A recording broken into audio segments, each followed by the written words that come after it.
heart of ancient Arabia, there are tales so extravagant, so filled with wonders, that for centuries we believed they were nothing more than bedtime stories.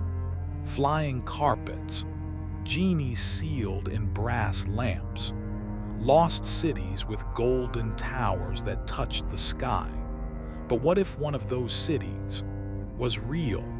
Long ago, in the Quran and in the whispered pages of 1001 Nights, there was mention of a magnificent city, Iram of the Pillars, a place of unimaginable wealth and power. A city so proud and corrupt, it was said that God himself destroyed it in a single night, burying it beneath the sands forever. For centuries, scholars dismissed it as legend, another parable lost to time, until one day, NASA pointed a satellite toward the vast emptiness of the Arabian desert. What it saw changed everything. Could this be the real Atlantis of the sands? Could a forgotten civilization, once so advanced, so decadent, have actually existed and then vanished without a trace? In today's story, we'll uncover the secrets buried beneath the desert, secrets that were never meant to be found. So fasten your seatbelt. This might be the most astonishing discovery hidden in plain sight. The Quran speaks of a city called Iram, of the lofty pillars, unlike any other ever built. It was described as a place of immense splendor, majestic, towering, and ruled by a tribe called Ad. This tribe was said to have defied divine warnings, living in excess, injustice, and arrogance. They ignored the prophet Hud who came to guide them. And so, according to the scriptures, God unleashed a terrible storm that raged for 7 nights and 8 days, burying the entire city under the desert sands. The legend survived in ancient Islamic texts, but also in the folklore of Arabia, and in the tales told by Scheherazade in 1001 Nights. The city of Ubar, a place rich in frankincense and forbidden treasures, bears striking resemblance. Some believed that Ubar and Iram were one and the same. Others dismissed the whole thing as myth. For centuries, travelers searched for this lost city. Bedouins called it Atlantis of the sands, a fabled place swallowed by the desert, just as Atlantis was swallowed by the sea. British explorer Bertram Thomas once claimed to hear rumors of it while crossing the Rub al-Khali, or the Empty Quarter. T.E. Lawrence, Lawrence of Arabia, believed it was real and hunted for it passionately. But the sands of Arabia are vast, merciless, and deceptive. No one could find even a trace, not a single stone, not a single pillar. The legend of Iram remained just that, a legend, until 1992, when something unexpected appeared from the sky. In the early 1990s, NASA launched a project that had nothing to do with lost cities. It was called Spaceborne Imaging Radar, a tool designed to study geological features from space. It could penetrate clouds, forests, even sand, unveiling what lay hidden beneath the Earth's surface.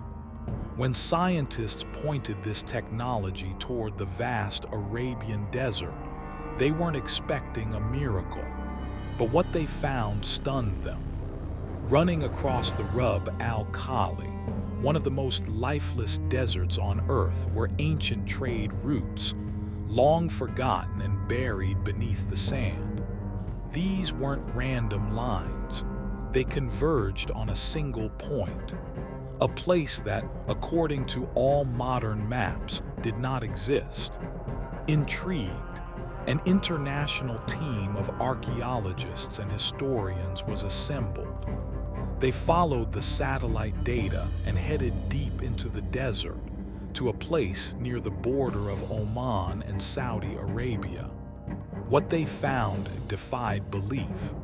Beneath layers of sand, they uncovered collapsed limestone pillars, crumbled walls, and an underground water system. It was the remains of an ancient settlement, older than anything they had expected. And according to local oral traditions, this place had a name, Ubar, a city that was once the center of the incense trade, a city that grew rich, then disappeared without a trace. The archaeologists believed they had found it, the Atlantis of the sands.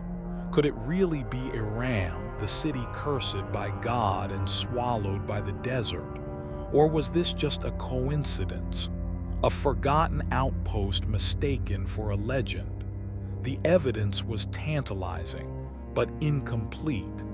And the deeper they dug, the stranger things became. As excavations continued, the site revealed more than just stone. There were artifacts, fragments of pottery, incense burners, and inscriptions in ancient scripts. Everything pointed to a thriving center of trade. But something was wrong. The city didn't die slowly. It collapsed, literally. A large sinkhole was discovered beneath the ruins. It had swallowed entire buildings. Massive pillars had fallen inward, as if the ground had given way without warning. Was it just a natural disaster, or the fulfillment of a divine punishment spoken of in the Quran? The researchers proposed a theory. For centuries, the people of Ubar had drawn water from an underground reservoir. Over time, the roof of that reservoir weakened. One day, it caved in, swallowing the heart of the city. And in a single moment, the glorious city was gone, buried beneath sand and silence. To the scientific world, this was a tragic but natural event. To believers, it was proof of prophecy, exactly as the Quran described. 7 nights, 8 days, a storm that tore down everything. Not just metaphor, but memory, echoed in geology and scripture alike. Could the sinkhole be the storm? Could the silence be the wrath? And could it be that some cities disappear not just because of nature, but because they were meant to? At first glance, Ubar seemed like just another lost city. But the more experts studied its ruins, the more questions began to surface. The architecture was unusually advanced. Thick limestone walls had been carved with precision. A system of underground water channels, qanats, ran beneath the city, drawing water from deep aquifers. These channels weren't primitive. They were engineered with knowledge of pressure, slope, and desert hydrology. Some researchers argued that this technology rivaled Roman aqueducts. Others found traces of mineral coatings along the water tunnels, evidence of intentional preservation. How did a civilization, thought to be semi-nomadic, develop such infrastructure? Where did they gain this knowledge? And why has no record of their learning survived? But it didn't stop there.